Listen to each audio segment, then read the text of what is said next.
L'ingénieur méthode, il est là pour organiser, anticiper, concevoir parfois des outils nécessaires pour faire avancer le chantier dans les meilleures conditions. Faire des propositions adaptées afin d'assurer un déroulement le plus fluide possible pour le chantier. Pour être ingénieur méthode, il faut sortir d'une formation Bac+5, d'une école d'ingénieurs, ESTP, INSA, ESITC ou encore des écoles d'ingénieurs plus généralistes. Donc sur le chantier, nous on va surtout avoir des relations avec le chef de chantier, donneur d'ordre de l'opération, à qui on va aller présenter nos modes opératoires, nos solutions constructives pour faire avancer le chantier.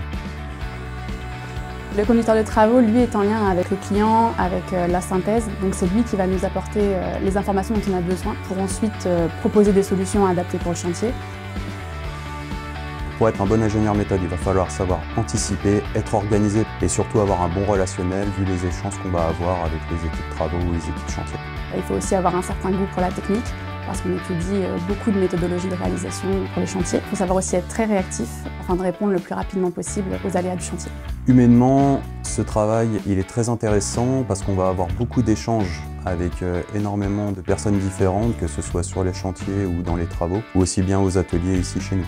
On est en contact avec tous les services de l'entreprise, aussi bien le bureau études structure que le service approvisionnement et les ateliers. La plus grande satisfaction qu'on peut avoir, c'est quand on conçoit un produit, un outil, un mode opératoire et qu'on le voit se mettre en place sur le chantier sans encombre, en sécurité. Voir les choses se réaliser et d'avoir la reconnaissance du chantier sur le travail qu'on a fourni. Le chantier qui m'a vraiment marqué, ça va être les tours HD, à Issy-les-Moulineaux, un chantier qu'on a fait en 2015-2016. C'était 3 grandes tours, R+16, R+13, avec des architectures assez atypiques. Donc là, il a fallu aller chercher des outils qu'on n'avait pas utilisés, concevoir des outils pour faire avancer le chantier. C'est ça qui m'a bien plu, c'était aller chercher un peu la nouveauté. Le chantier le plus exaltant que j'ai été amenée à faire est un chantier à Aubervilliers. On avait d'une part des bétons lasurés qui demandaient en fait un calculage spécifique des voiles et des poteaux. Et c'était également un chantier en grande hauteur avec de multiples dalles inclinées qui a demandé l'utilisation en fait, d'un matériel spécifique.